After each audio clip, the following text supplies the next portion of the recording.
Our next presenter is David Sereda, okay? And honestly, guys, I think David is perhaps the only one that is powerful enough to follow Jaime. Yeah, and brave enough, we'll say that too. Look, I had sort of an idea of what I wanted to say about David for this introduction, but I've kind of changed it up. I have something to tell you here that, well, it's just one more small amazing thing in an entire week of amazing things within an entire lifetime of amazing things, but nonetheless, it's amazing. When David got here a couple of days ago, we talked a little bit about his presentation and what he was going to say, and he showed me a few of the new things that we had been talking about over the weeks and months prior to the conference. And then he said, oh, and by the way, I have something a little bit new. He said, I think I know what caused the quake in Haiti. Whoa, really? So he commences to show me. And he said, by the way, look at what is going on right now as we speak. And I looked. Oh my, what he showed me. And he said, look, when this snaps back, now he's going to give you the details on this, but just to the point I'm trying to drive home, he says, when this snaps back, we're going to have a mega, not just a big quake, a mega quake, a really big quake.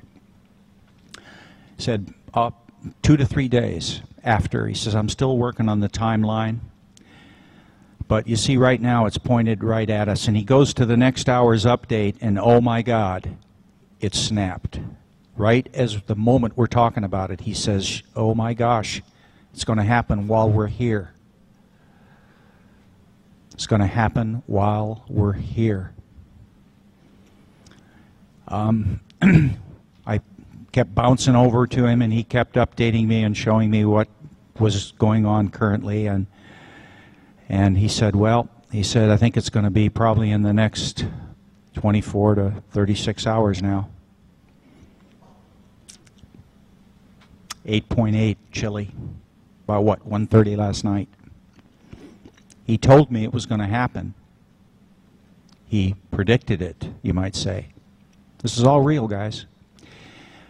I'm going to give you a prediction right now. This young man we're about to hear from, this guy is a rising star in our field and for the whole field of the humanity, for, human race, man. This guy is the next Hoagland, okay? He is the heir apparent. You heard it here. He's going to surpass him. He's on this trajectory right now. Ladies and gentlemen, David Sereda.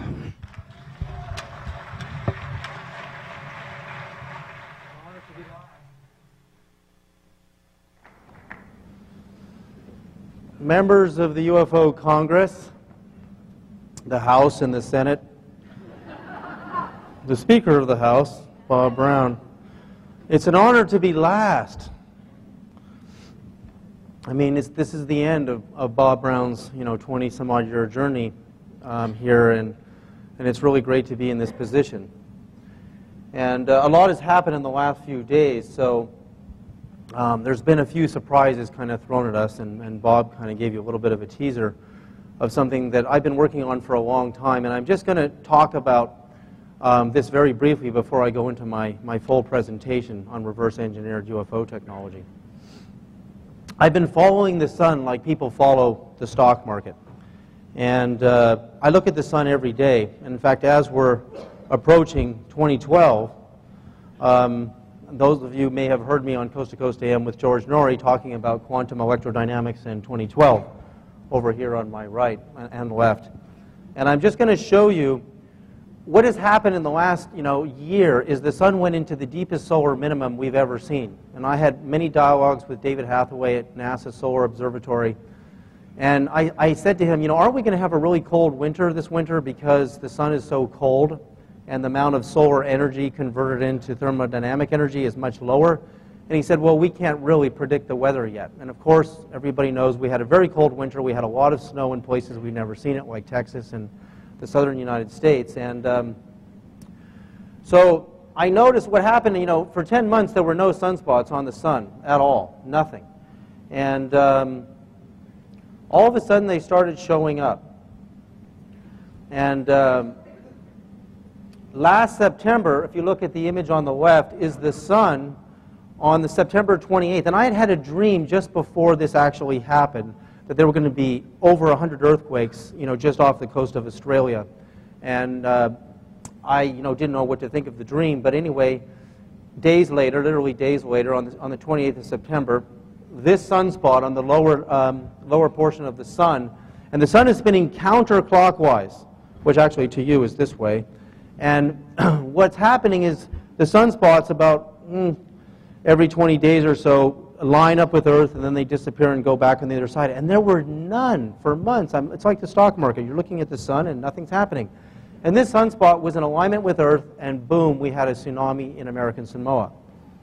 Very little sunspot activity for months.